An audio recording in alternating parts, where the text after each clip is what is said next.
Welcome. As I said up front, we're going to hopefully hear from my daughter, who is somewhere downtown New York City at the climate protest, or at least I think making her way there from her school. She goes to school in Brooklyn. And my son already, apparently this morning, his first grade class marched around the school, went back in quickly. They made a show of it. So in New York City, the students are protesting all around in the schools. And the schools find it a good opportunity to talk about something that is real. Climate change is real. It's 2019. All sane human beings who are not either insane or lying for money know that climate change is real. And anyone who knows anything about education knows the best way to teach kids are to get them involved and enmeshed in a subject so they're not just reading it on a book to try and make it three-dimensional. So this is a great opportunity for educators. And I think everyone would agree with that, unless you belong to one of the two categories of people I just referenced. And of course, I bring you Fox News Channel today. Thousands of kids across the country will be walking out of school today to demand action on climate change. Let's bring back our A-team, Juan Williams, Ed Henry, and Jenna Ellis Reeves. All right, Jenna, Pause it. I just, I don't want to get too pedantic here on this day. But if this is the A-team, I would be very, very nervous to see the B-team. But go ahead.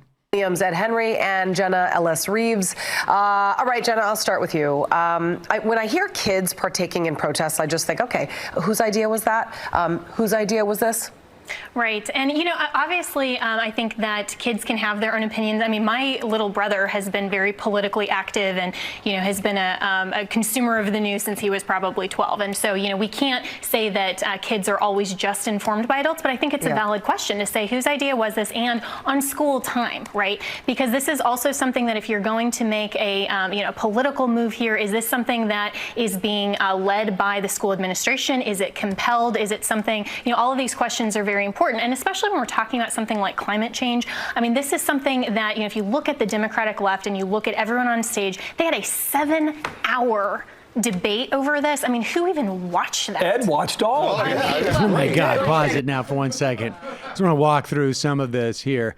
Now, I remember the extended piece that the A-team did on all the children in church that they see, and who's responsible for that? I mean, sure, I've known some kids who pick up the Bible on their own, but I mean, how are all these kids getting to church? Who's putting that idea in their head? And then, of course, maybe she doesn't have a child who goes to school, but they take field trips all the time. They leave to things like historical places where maybe they'll learn about slavery. Now, I know that's also a political issue. Or they will go to places like, they go down to museums. I mean, the idea that somehow there's something particularly toxic, politically toxic about teaching kids and making kids aware of their ability to push back on something that threatens their very future is pretty bizarre. And then, of course, they talked about it for 7 hours. It's just stunning that that's actually they cut away from her saying that to a shot where you see America's newsroom right underneath there. And they talked about it for 7 hours. That's crazy. But let's hear Ed Henry, who comes in tries to have some semblance of self-respect that he's still on this network. Something like climate change. I mean, this is something that, if you look at the Democratic left and you look at everyone on stage, they had a 7-hour debate over this. I mean, who even watched that? Ed watched all of it. It's great. He did. He's got it on his Betamax. Betamax, right? You got Betamax? Right. I got a Walkman, too. Not even VHS, but Betamax. I'm so sorry for you. Look, my daughter's 15, and to your point about your family, I mean, she's very serious on climate change. She's been talking to me about it. She's following it. I think it's awesome. I think that young people being not just active, but engaged, caring about these big issues.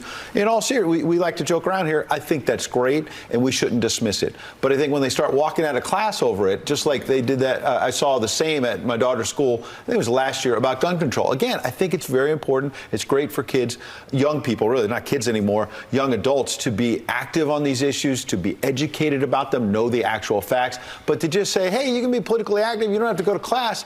I mean, they should be in school doing what they're doing to learn, right? And I think it's great they're learning about all these things, but just this political activism. Here's the worst. Yeah, wait a second. Now, poor Ed here is like, I need to be able to go home and look at my kid in the face and not say that I denigrated you for actually doing something that I secretly think is correct. But I do need to come up with something that is going to allow me to come on to the next episode of the A-Team. So I have to sort of mitigate this by saying, like, it's great that they're learning, but they should be in class because they're supposed to be learning. So you keep going. Unbelievable. You really threaded the needle on that one, Dad, as Ed Henry comes home. And it's like, hey, Dad, I'm so sorry that you had to watch all of the climate forums. What a tough job you have. Yeah, that must have been really difficult. Isn't it weird how your workplace colleague couldn't watch all of them, but I did as a teenager? Yeah, exactly. And the thing is, can we go back just to look on her face after she says that? Because I actually think for most of this, like, you know, like I posited up front that you need to be sort of out of your mind to not take climate change seriously, or you just need to be a paid lying shill. I think for most of what she was talking there, she was the paid lying shill. But I think in this moment where she actually reacts to the idea of like 7 whole hours of talking about climate Seems change. genuine. About ecological collapse. Oh my God, boring. The people are predicting literally the deaths by the end of the century of billions of people, possibly. And it's just like, you're going to dedicate 7 whole hours to that?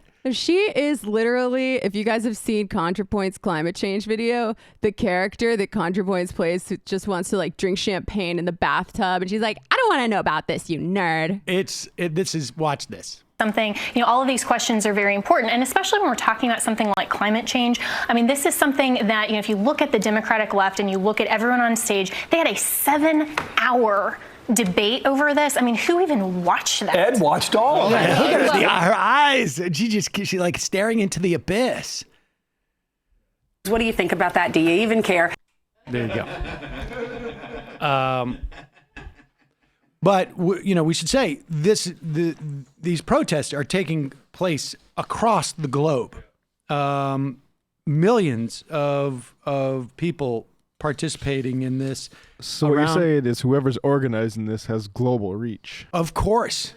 The global Democratic left actually has promoted these marches in 156 countries around the world, including Nepal, Senegal, Quebec, Rome, Kyrgyzstan, Sweden, Bolivia, Peru. I think they were playing some footage from Poland. South Africa. There's 1.1 million school students in New York City who are going to be participating. So it's a lot of people imagine. who want to put off the rapture and God's judgment. I know it. I can't believe they would spend 7 hours, though. Like, what are they so afraid of? It's crazy. All right.